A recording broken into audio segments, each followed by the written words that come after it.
Hello everyone, आज के class में हम बात करेंगे आईजीएसटी, सीजीएसटी, एसजीएसटी इन हिंदी। काफ़ी बच्चों का क्वायरी था कि सर इस पर एक वीडियो बनाओ, आईजीएसटी, सीजीएसटी, एसजीएसटी, बड़ा कन्फ्यूजन रहता है इस पॉइंट पर। तो चलिए आज का हमारा वो दिन आ गया, हम हिंदी में बिल्कुल सारी चीज़ों को समझेंगे। इसका मतलब हो गया what is IGST, CGST, SGST, है ना। ये तीनों एक्ट को हम ध्यान से समझ लेते हैं। तो चलिए स्टार्ट करें। बात करेंगे सबसे पहला फुल फॉर्म का। तो देखो आईजीएसटी का पूरा नाम है integrated goods and services tax. CGST का पूरा नाम है central goods and services tax. SGST का मतलब है state goods and services tax.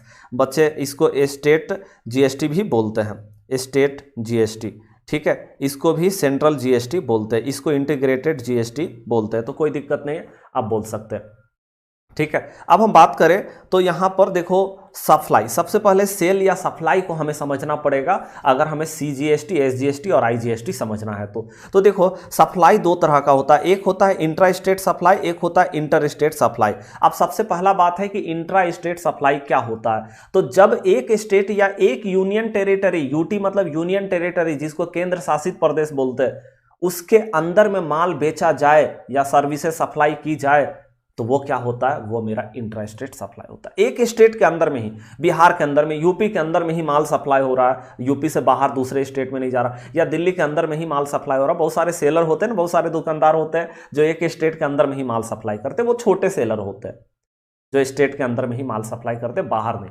ठीक है। तो चलिए एक स्टेट के अंदर में अगर या एक यूटी के अंदर में माल सप्लाई हो रहा तो इंट्रा स्टेट सप्लाई है, और जहां इंट्रा स्टेट सप्लाई होता है वहां पर सीजीएसटी और एसजीएसटी आधा आधा लग जाता है। जैसे मान लीजिए पूरा मिलाकर के 12% का जीएसटी का रेट है, तो 6% का सीजीएसटी और 6% का एसजीएसटी वहां पर हमारा लग जाता है, ठीक है। चलो अब हम बात करते आगे।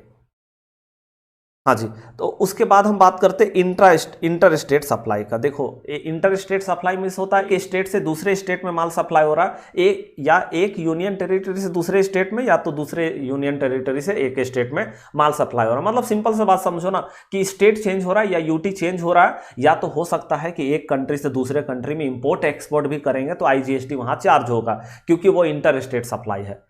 यहां पर मैंने लिख भी दिया, जब एक स्टेट या यूटी से दूसरे स्टेट या यूटी में माल बेचा जाए, या तो एक देश से दूसरे देश में माल का सप्लाई हो, ठीक है, तो वहां पर आईजीएसटी लगता है और बाद में उसको शेयर किया जाता है। शेयर मतलब बांटा जाता है। क्या करता है, सेंट्रल गवर्नमेंट आधा पैसा और स्टेट गवर्नमेंट आधा पैसा उसमें ले लेती है, मतलब बांट दिया जाता है दोनों के बीच में। जैसे मान लीजिए 12% है तो भैया आधा पैसा जो है 6% सेंट्रल गवर्नमेंट रखेगा और 6% उस स्टेट गवर्नमेंट को दिया जाएगा जहां माल एक्चुअली में पहुंच रहा है, जहां माल का डेस्टिनेशन या जहां माल कंज्यूम किया जाएगा जिस स्टेट में, उस स्टेट को दे दिया जाएगा।